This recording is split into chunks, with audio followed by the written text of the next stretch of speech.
So அடுத்து வந்து இப்போ பார்த்தீங்கன்னா வந்து இப்போ வந்து எப்படி வந்து காப்பி எடுக்கலாம் நான் சொல்லித்தரேன். ஸோ காப்பி வந்து எப்படி எடுக்கலாம் அப்படின்னு பார்த்தீங்கன்னா வந்து இப்போ ஒரு பாக்ஸ் இருக்குது.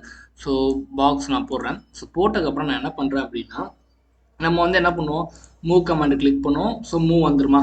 ஸோ இப்போ இந்த மூவ் வந்ததுக்கப்புறம் மூவ் கமாண்ட் எடுத்ததுக்கப்புறம் நீங்கள் என்ன பண்ணணும் அப்படின்னா எப்படி வந்து ஸ்கெட்சப்பில் கண்ட்ரோல் கிளிக் பண்ணி மூவ் பண்ணும்போது காப்பி ஆகுதோ அதே மாதிரி என்ன பண்ணணும், ஸ்கெட்சப்பில் ஷிஃப்ட்டை ப்ரெஸ் பண்ணிவிட்டு உங்களுக்கு எந்த டேரக்ஷன் வேணுமோ அந்த டேரக்ஷன் என்ன பண்ணுங்கள், காப்பி வந்து எடுங்க. ஓகேவா. ஸோ இப்போ நான் எடுத்த உடனே எனக்கு வந்து இங்கே காப்பின்னு வரும். ஸோ இந்த 3ds Maxல என்ன அட்வான்டேஜ்னா வந்து எனக்கு நம்பர் ஆஃப் கவுண்ட்ஸ் வந்து நான் கொடுத்துக்கலாம். ஸோ எனக்கு வந்து எத்தனை கவுண்ட்ஸ் வந்து வேணும். ஸோ அதே மாதிரி இப்போ எனக்கு வந்து ஒரு காப்பி இருக்கா. ஸோ இப்போ இன்கேஸ் வந்து நான் வந்து ஒரு 2 காப்பீஸ் அப்படி கொடுக்குறேன்னா எனக்கு என்ன ஆகும், 2 காப்பீஸ் வந்து கிரியேட் ஆகும். ஓகேவா, புரிஞ்சதா. ஸோ இதுதான் வந்து என்ன சொல்லுவாங்க, காப்பின்னு சொல்லுவாங்க. இப்போ நீங்கள் நல்லா பாருங்கள், நான் மறுபடியும் பண்ணுறேன். ஸோ மூவ் கமாண்ட் எடுத்திருக்கேன், ஷிஃப்ட்டை ப்ரெஸ் பண்ணிவிட்டு நான் என்ன பண்ணுறேன், மூவ் பண்ணுறேன். எனக்கு காப்பீஸ் வருது. எனக்கு வந்து நான் காப்பின்னு கொடுத்துட்றேன். இதில் இன்ஸ்டன்ஸு ரெஃபரன்ஸ்னு ஒரு ஆப்ஷன் இருக்குது பார்த்தீங்களா, அது நான் என்னன்னு சொல்கிறேன். ஸோ காப்பி கொடுக்குறேன். ஸோ காப்பி ஆயிடுச்சு. இப்போ நான் என்ன பண்ணுறேன் அப்படின்னா வந்து இதை கிளிக் பண்ணிவிட்டு நான் வந்து அகெயின் வந்து இந்த டேரக்ஷனில் இருக்கேன். ஸோ இதை வந்து நான் என்ன பண்ணுறேன், இன்ஸ்டன்ஸும் கொடுத்துட்றேன். கவுண்ட் வந்து 2 கவுண்ட் வச்சுக்கிறேன். ஓகேவா. ஸோ கொடுத்துட்றேன். இப்போ இது ரெண்டுக்குமே நான் என்ன பண்ணுறேன் அப்படின்னா கலர் வந்து சேஞ்ச் பண்ணிடுறேன். சேம் கலராக இருக்கட்டும். ஸோ வந்து ஒரு ரெட் கலர் வச்சுப்போம். ஓகே. ஸோ அதே மாதிரி ஒரிஜினல் ஆப்ஜெக்ட்டுக்கு வந்து நான் என்ன பண்ணுறேன், க்ரீன் கலர் கொடுத்துட்றேன். ஓகேவா. ஸோ இது வந்து காப்பி ஆப்ஜெக்ட். ஸோ நல்லா பார்த்துக்கோங்க, இது காப்பி ஆப்ஜெக்ட்டு, இது வந்து நம்ம ட்ராப் பண்ண ஆப்ஜெக்ட்டு, இது 2 இன்ஸ்டன்ஸ். ஓகேவா. இப்போ அகெயின் வந்து நான் என்ன பண்ணுறேன், இதில் இருந்து நான் என்ன பண்ணுறேன்னா ஒரு ரெஃபரன்ஸுக்கு ஒரு ஆப்ஜெக்ட் வந்து எடுத்துக்கிறேன். ஸோ காப்பி ஒரு இது காப்பி இருக்குது, இன்ஸ்டன்ஸ் வந்து 2 காப்பி இருக்குது, ரெஃபரன்ஸ் அதே மாதிரி வந்து என்ன பண்ணுறேன்னா ஒரு 3 காப்பீஸ் எடுத்துக்கிறேன். ஓகேவா. ஸோ இப்போ இதுக்கான கலர் நம்ம சேஞ்ச் பண்ணிப்போம் ஐடென்டிஃபிகேஷனுக்காக. ஸோ இதுக்கு வந்து என்ன கொடுக்கலாம் அப்படின்னு பார்த்தீங்கன்னா ஒரு ப்ளூ கலர் கொடுத்துருவோம். ஓகேவா. ஸோ இது ஒரிஜினல் ஆப்ஜெக்ட், இது வந்து காப்பி ஆப்ஜெக்ட், இது 2 இன்ஸ்டன்ஸு, இது 3 வந்து என்னது நம்மளுக்கு ரெஃபரன்ஸ் ஆப்ஜெக்ட். ஓகேவா. ஸோ என்ன ப்ரோ இது எல்லாமே காப்பி தான் ஆகுது, இது ரெண்டுக்கு என்ன டிஃப்ரென்ஸ் இது 3க்கும் அப்படின்னு கேட்கலாம். ஸோ என்ன டிஃப்ரென்ஸ் காட்டுறேன். ஸோ இப்போ நான் இதை கிளிக் பண்ணுறேன், நான் மாடிஃபை போகிறேன். ஓகேவா. ஸோ நான் இப்போ வந்து என்ன பண்ணுறேன், இதோட ஹைட்டை வந்து நான் இன்க்ரீஸ் பண்ணிக்கிறேன். ஓகேவா. ஸோ இன்க்ரீஸ் பண்ணிக்கிட்டேன். ஓகேவா. இப்போ இதே இது இந்த ஆப்ஜெக்ட். ஓகேவா. இது வந்து என்ன ஆப்ஜெக்ட், இன்ஸ்டன்ஸ் ஆப்ஜெக்ட். ஓகேவா. ஸோ இதில் நான் என்ன பண்ணுறேன் அப்படின்னா என்னோட ஹைட் இன்க்ரீஸ் பண்ணுறேன். எனக்கு என்ன ஆகுது பாருங்கள், இன்க்ரீஸ் ஆகுது. நீங்கள் என்ன ப்ரோ நம்ம எல்லா ஆப்ஜெக்ட்டும் இன்க்ரீஸ் ஆகுது, ஒரிஜினல் ஆப்ஜெக்ட்டும் இன்க்ரீஸ் ஆகுது, ரெஃபரன்ஸ் ஆப்ஜெக்ட்டும் இன்க்ரீஸ் ஆகுது கேட்கலாம். அது என்ன மீனிங் நான் சொல்கிறேன். இப்போ இன்ஸ்டன்ஸுங்கிறது என்னென்னா அதாவது ஒரிஜினல் ஆப்ஜெக்ட் நான் எடிட் பண்ணாலும் எனக்கு என்னாகும், இன்ஸ்டன்ட் ஆப்ஜெக்ட் இந்த ப்ளூவை விட்டுருங்க, ப்ளூவை வந்து மறைச்சிக்கோங்க, ப்ளூவை விட்டுருங்க. ஓகேவா. இந்த ஒரிஜினல் ஆப்ஜெக்டை வந்து நான் என்ன பண்ணுறேன், டெலிட் பண்ணிக்கிறேன். எனக்கு கன்ஃபியூஸ் ஆகிருக்கீங்க.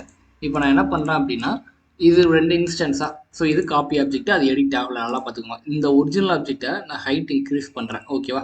ஸோ ஹைட் இன்க்ரீஸ் பண்ணால் எனக்கு என்ன ஆகுது, எனக்கு இன்ஸ்டன்ஸ் ஆப்ஜெக்ட்டு இன்க்ரீஸ் ஆகுது. ஸோ இப்போ இன்ஸ்டன்ஸை நான் எடிட் பண்ணாலும் எனக்கு என்ன ஆகும், ஒரிஜினல் ஆப்ஜெக்ட்டு எடிட் ஆகும். ஓகேவா. இப்போ நான் ரெஃபரன்ஸ் பாருங்கள்.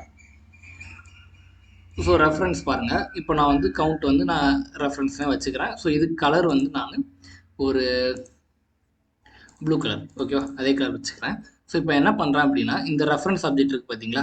இப்போ நான் இந்த ஒரிஜினல் ஆப்ஜெக்டை கிளிக் பண்ணி எடிட் பண்ணுறேன். எனக்கு என்ன ஆகுது, ரெஃபரன்ஸ் ஆப்ஜெக்ட் எடிட் ஆகுது. ரைட்டா. ஸோ இதை நான் டெலிட் பண்ணிடுறேன், கன்ஃபியூஸ் ஆகிடக்கூடாது. ஸோ இப்போ என்ன ஆகுது, ரெஃபரன்ஸ் ஆப்ஜெக்ட் எடிட் ஆகுது, காப்பி ஆப்ஜெக்ட் அப்படி தான் இருக்கும். ஏன்னா காப்பிங்கிறது தனி ஆப்ஜெக்டாக போயிடுது. ஓகேவா. ரெஃபரன்ஸுங்கிறது இதுக்கு ரெஃபரன்ஸாக வருது. ஸோ ஒரிஜினல் ஆப்ஜெக்ட் எடிட் பண்ணும்போது என்ன ஆகுது, ரெஃபரன்ஸ் வந்து எடிட் ஆகுது. இப்போ இதே இதை நான் ரெஃபரன்ஸை கிளிக் பண்ணி எடிட் பண்ணலான்னு பார்த்தேன், எனக்கு இந்த இடத்துல அந்த பேராமீட்டர்ஸே காட்டாது. இப்போ நான் இதை கிளிக் பண்ணோன்னே எனக்கு பேராமீட்டர்ஸ் வருது பார்த்தீங்களா. ரெஃபரன்ஸில் வந்து பேராமீட்டர்ஸ் வரவே வராது, இன்ஸ்டன்ஸில் வரும், ரெஃபரன்ஸில் பேராமீட்டர்ஸ் வராது. எதனால அப்படின்னா என்னோட ஒரிஜினல் ஆப்ஜெக்ட் எடிட் பண்ணால் மட்டும்தான் வந்து எனக்கு என்ன ஆகும், என்னோட ரெஃபரன்ஸ் ஆப்ஜெக்ட் வந்து எடிட் ஆகும். ஸோ அதுதான் வந்து இது ரெண்டுக்கான டிஃப்ரென்ஸ். ஓகேவா. ஸோ இது புரிஞ்சா, copy, instance, reference. Okay. So அடுத்து வந்து என்ன பண்ணலாம் அப்படின்னு பார்த்தீங்கன்னா வந்து இப்போ எப்படி வந்து நான் வந்து ஒரு சின்ன ஆப்ஜெக்ட் வந்து க்ரியேட் பண்ணலாம் பார்க்கலாம். லைக் வந்து ஒரு எக்ஸாம்பிள் டைனிங் டேபிள் மாதிரி நான் வந்து சாம்பிளுக்கு சும்மா க்ரியேட் பண்ணி கட்டுறேன் ஒரு ஐடியாக்காக. ஓகேவா. ஸோ இப்போ நான் என்ன பண்ணுறேன் அப்படின்னா ஒரு பாக்ஸ் நான் போட்டுக்கிறேன். ஓகேவா. ஸோ ஒரு பாக்ஸ் நான் போட்டுட்டு ஒரு ஹைட் கொடுத்துறேன். ஸோ இப்போ நான் எடிட் பண்ணிக்கிறேன். இதோட லென்த்து வந்து ஒரு 2 இன்ச்சஸ், வித்து வந்து 2 இன்ச்சஸ். ஓகேவா. ஹைட்டு வந்து ஒரு நம்ம வந்து என்ன கொடுக்கலாம், ஒரு 4 ஃபீட் கொடுக்கலாமா. ஓகே, ஒரு 4 ஃபீட் நான் கொடுத்துக்கிறேன். ஓகேவா. இப்போ நான் வந்து என்ன பண்ணுறேன், இதுக்கு நேம் வந்து நான் என்ன பண்ணிடுறேன், ரீநேம் பண்ணிடுறேன், லெக்குன்னு கொடுத்துக்கிறேன், லெக் 1. ஓகேவா. சாரி லெக் 1 கொடுத்துக்கிறேன். ஓகேவா? ஸோ மேக்ஸிமம் வந்து நேம் என்ன பண்ணுவீங்க, நேம் கொடுத்துருங்க. ஓகேவா? லெக் 1 கொடுத்துட்டேன். இப்போ நான் என்ன பண்ணணும், இதே மாதிரி எனக்கு 4 லெக் வேணுமா? ஸோ அதுக்கு நான் என்ன பண்ணுறேன் அப்படின்னா 4 டைம்ஸ் வந்து நான் என்ன பண்ணணும், ட்ராப் பண்ணணும் அவசியம் இல்லை.